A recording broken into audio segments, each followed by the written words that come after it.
Welcome to a parallel project training APM Project Management qualification podcast based on the APM Body of Knowledge 6th edition. You should be using this in conjunction with our e-learning, study guide and potentially a tutor-led course. For more information, please visit www.parallelprojecttraining.com.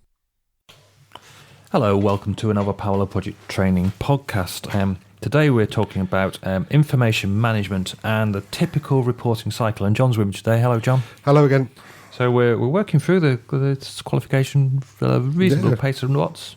So we just had an offline conversation about what is information. If you think about all the bits of information a project produces, it's like hundreds, thousands of documents, emails. And a lot of it is unsolicited, you see. So it's easy, you can prescribe processes to control the stuff that you create. The product but it's breakdown much more structure. difficult. That's right. But it's much more difficult to control stuff that people just send you. Yes, letter from Mrs. Jones round the corner. Unsolicited data. You know, that's you'd have a very good. correspondence file, but Yes, you probably couldn't insist that there was a configuration item number for it.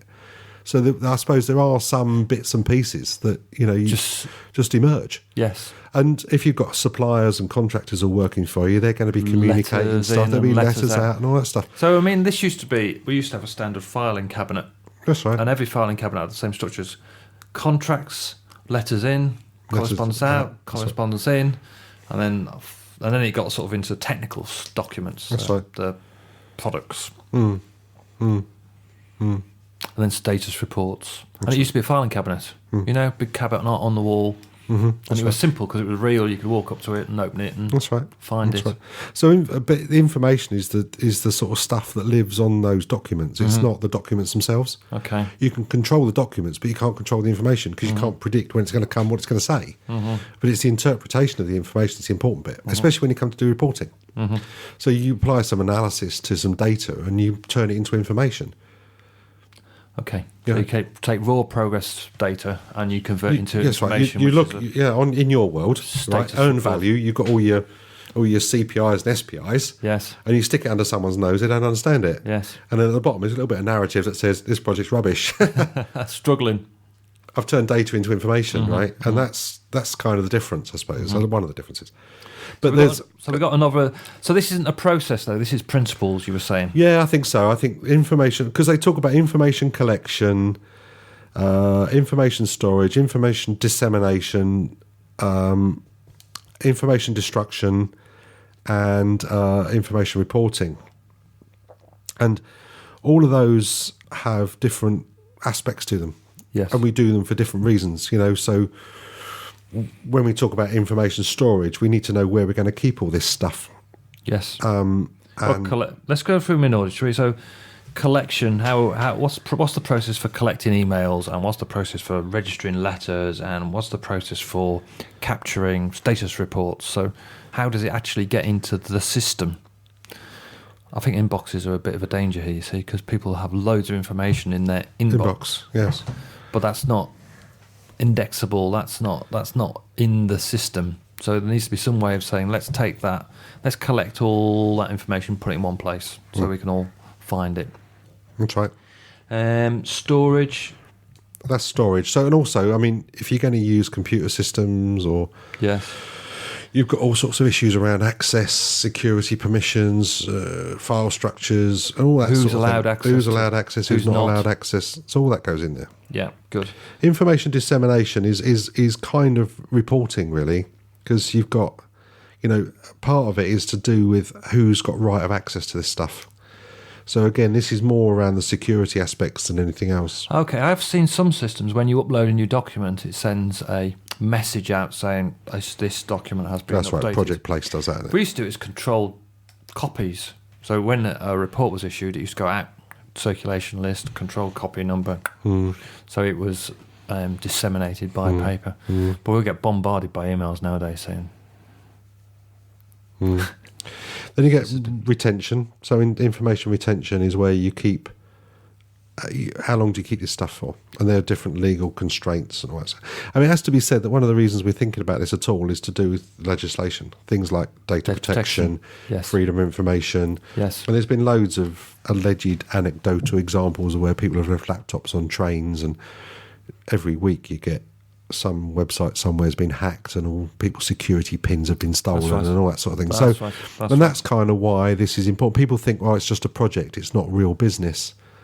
But it is, because, you're keeping loads of data, some of which is confidential. That's right. Contractor information and all sorts of things. So the dissemination is quite important. So you generally have a schedule about who gets to see things. That's right. That's right. And how you know that you're working off the latest version. And just something simple like, when you do a monthly report, who gets it? Yes, that's right. That's right. Exactly right.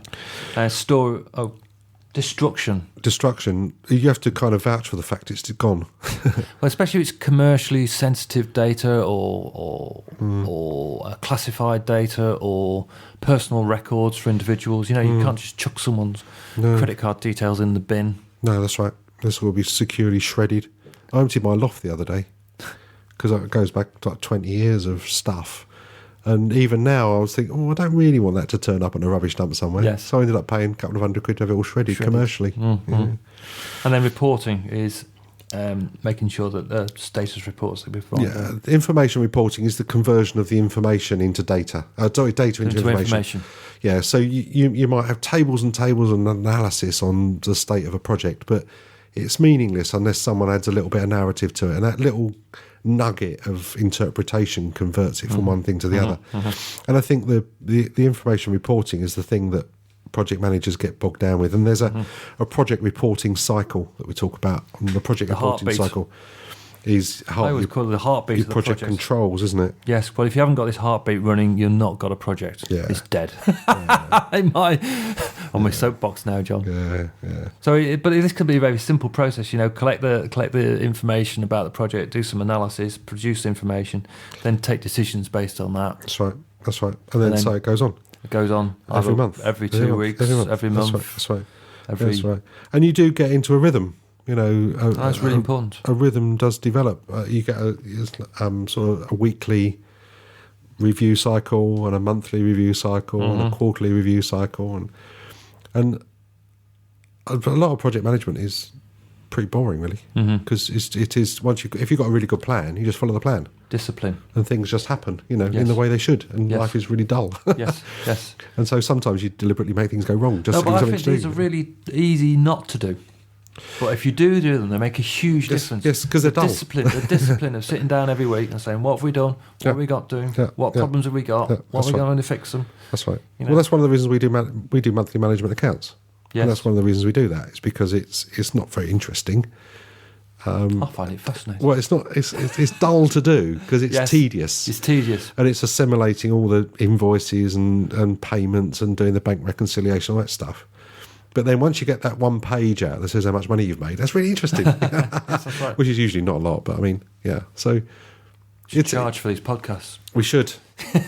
There's a line on the management accounts that says podcast revenue zero. Yeah. There's a source of continual disappointment. Yeah. Podcast investment millions of pounds.